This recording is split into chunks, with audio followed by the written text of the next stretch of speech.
Hey you guys, it's Techie, and today I'm going to be doing a review and unboxing of the Power Beats 2 wireless. Um, at school, I've gotten a lot of questions about these. Are they good? Are they worth the money? They're pretty expensive. $100 for the wired version and $150 for the wireless version. Right here, I have the wireless version in red, and let's start out with an unboxing. All right, so let's start unboxing the Power Beats 2 wireless. Like I said, this isn't an original unboxing, but I did get them repackaged pretty well. So let's start out with that. My little unboxing knife here. So let's slide that under and push, so we can pull this up. And there we have the Power Beats with a little bit of a basic instruction on them. We have a little tab we can pull right here. Oh, I ripped it. Where we just have the extra wire down below. Pull these headphones out, and we'll take a look at those in a minute. So now let's take out this tray right here and get to the good stuff. I mean, besides the headphones. Right here, we have a Beats branded carrying case. Unzips, and it comes with a tiny little micro USB cable that has the Beats branding. I don't know if you can see that right there. Well, it doesn't look like it's going to focus, but it's Beats branded and it's red and black. And then we have a pretty nice carrying case made of a kind of soft touch material. Feels like it's soft touch foam.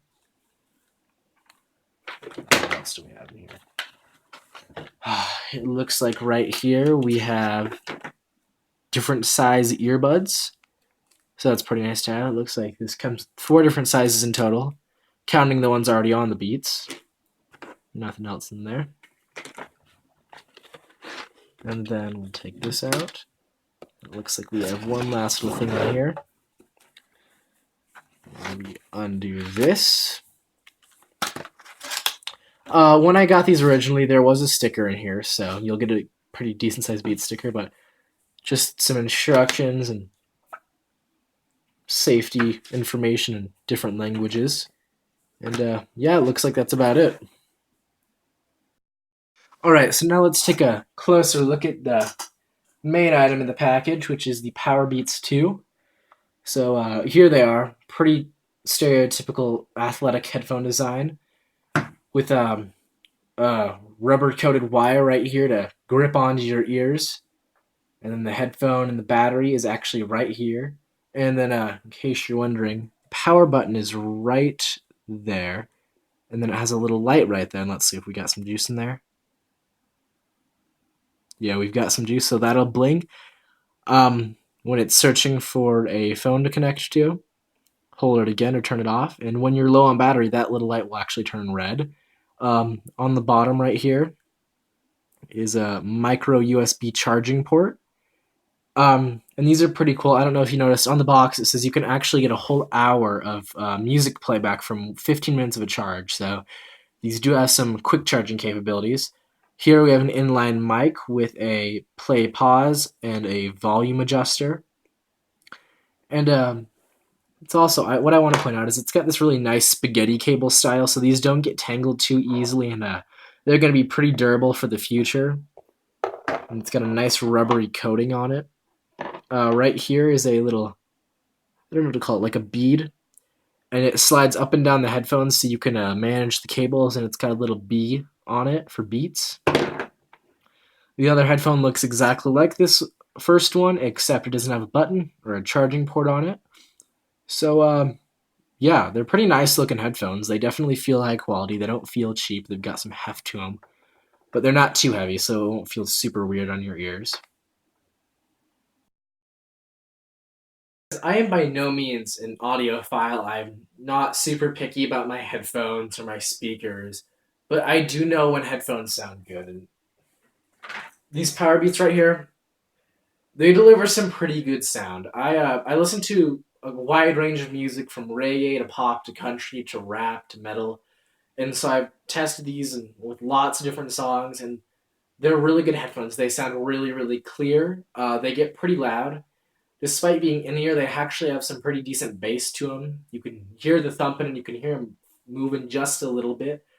Um, and also, they're really, really comfortable to wear. I used these during gym and I jogged with them and I ran a mile with them, and they didn't fall out of my ears once, and they didn't feel weird or uncomfortable like they were too tight on my ears. They stayed in just fine and did exactly what they were supposed to do.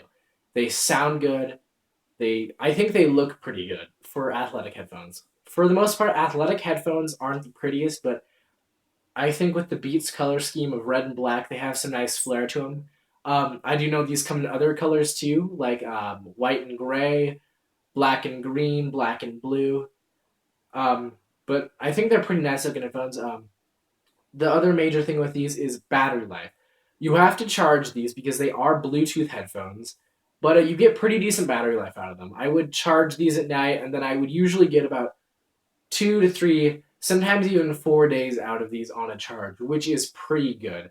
I've only had them die on me when I needed about once, and that's when I tried to go a week without charging them. So, yeah, they have some pretty decent battery life, and it's kind of amazing how they fit all that into such a tiny, tiny little space. So at $150, I don't have a lot to compare these to. I didn't pay for these; these were given to me to review, and it's kind of hard to explain because I've really never tested athletic headphones before. And so, with nothing to compare them to, I can recommend them and say if you get these, yes, you will like them. They will do their job just fine. But looking through Amazon, there are definitely cheaper alternatives. These are, like I said, these ones I have right here are about $150.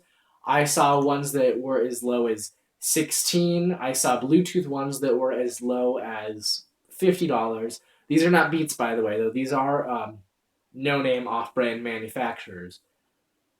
So these definitely are pricey, but you are getting a really nice experience, a nice unboxing experience, a nice user experience. They're really easy to pair to your phone, to your laptop, to your tablet, whatever you want to use them. They hold their connection pretty well. I have been able to go all the way to the other side of my living room and back and not have these dropped connections. They work pretty well. They're loud. They block out the sound around you really well, actually, despite not being over ear. I mean, you can hear enough to the point where if a teacher's calling on you, you know to pop your headphones out, but they do a pretty good job of keeping you immersed in the sound and the music. Anyway, so yeah, I think if you have the money, you definitely should buy these. I think if you don't have $150, that there's a lot of cheaper alternatives out there that will do just fine. I wouldn't recommend saving up for them, but if you already have 150, then go ahead and spend the money on these because you won't regret it. Beats are notorious for being long lasting and high quality, not high quality sound, because for the same price, for the most part, you can go to another manufacturer like Audio Technica or Sennheiser, and usually you can find headphones that sound twice as good for the same price. But Beats are pretty durable, they sound pretty good, and also they have a lot of style to them. Like, they're almost like an iPhone in that having Beats is a status symbol. It They're nice looking. It's a fashion statement, really. So yeah, I would recommend getting these. They are absolutely worth it. This is Techie. Thank you for watching.